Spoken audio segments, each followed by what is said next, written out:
Okay, everyone. Yeah, doing another restoration. Uh, yeah, this one was going to happen years ago and it never did. And eventually I blew up the engine. We had a fuel shut-off problem and the whole sump of the engine filled up with fuel. And I drained it. I put new oil in and yeah, kicked it over. It fired up, ran for a couple of minutes, and then it went bang and it snapped the conrod. So, and I've looked at prices of rebuilding it, and yeah, I probably should actually have got it rebored. It's got a little more wear than I thought I had when I took the head off, but yeah, I'll get away with it. So I bought a new set of rings. I've brought a new connecting rod. The crank I was going to take in to get ground up, and then I had a close look at it and discovered that most of the chew out was just bits of the aluminium conrod that was stuck to it.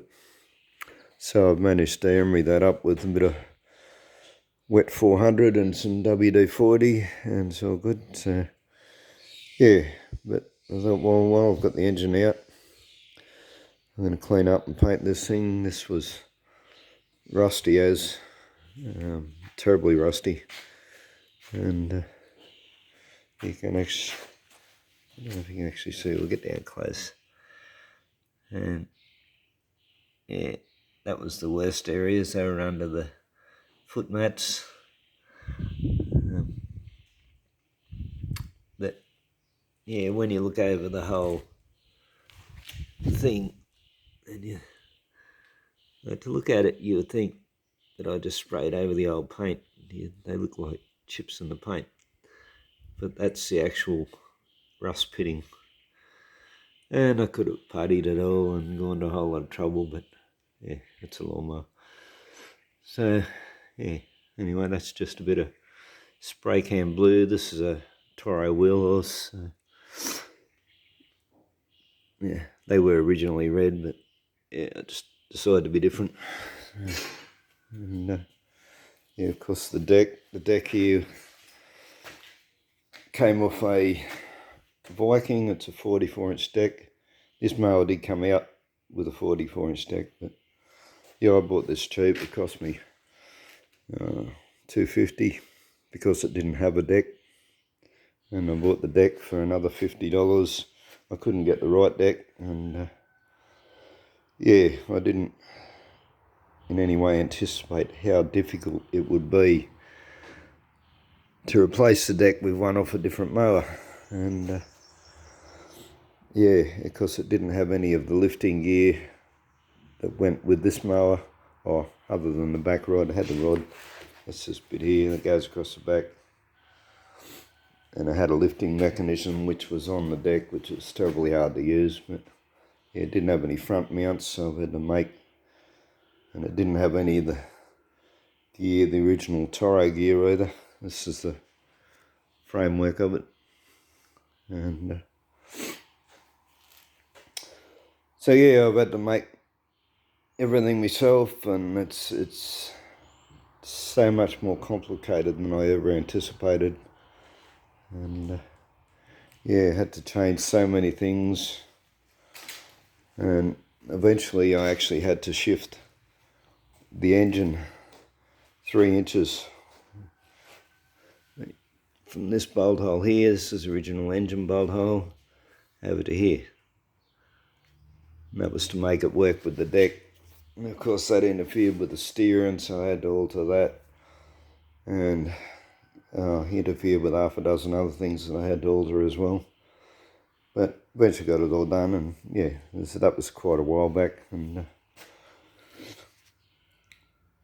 yeah, I just never got around to actually painting the pieces I made, and of course they all went rusty and have had to be scrubbed up.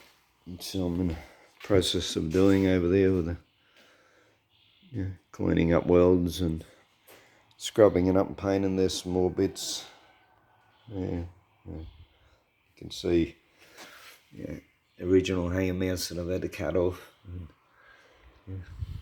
make new ones. This is a new piece that's meant to be put onto it.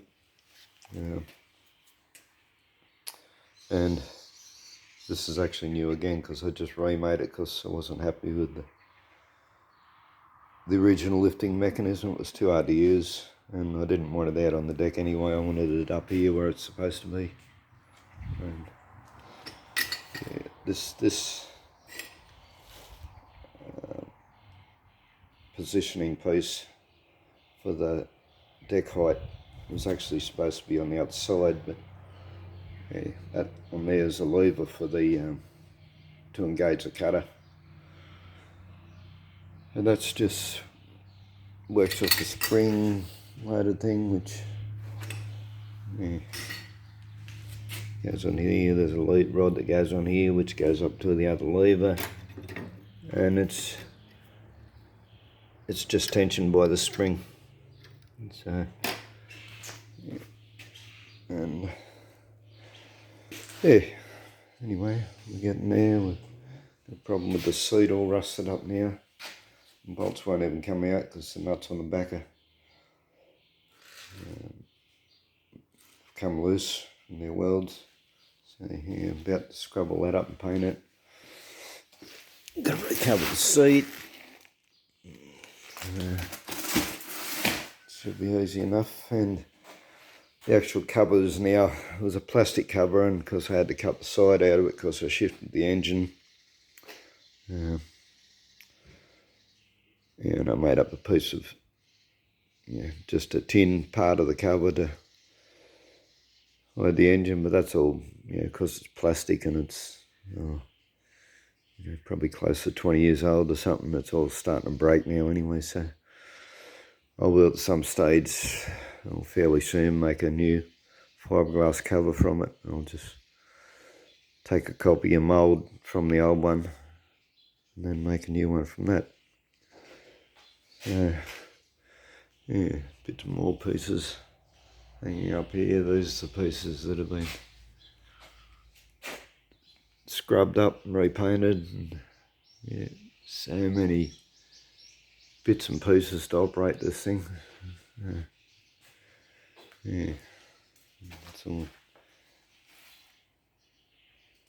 parts of my engine, which will go back together soon. And, yeah, and this is not what I was actually going to make a video about, so yeah, I'll get off here and I'll make the video that I was going to make. But yeah, if you're contemplating changing the deck from one brand of mower to another, expect a whole lot of hassle. It's so much more complicated than I ever expected it to be.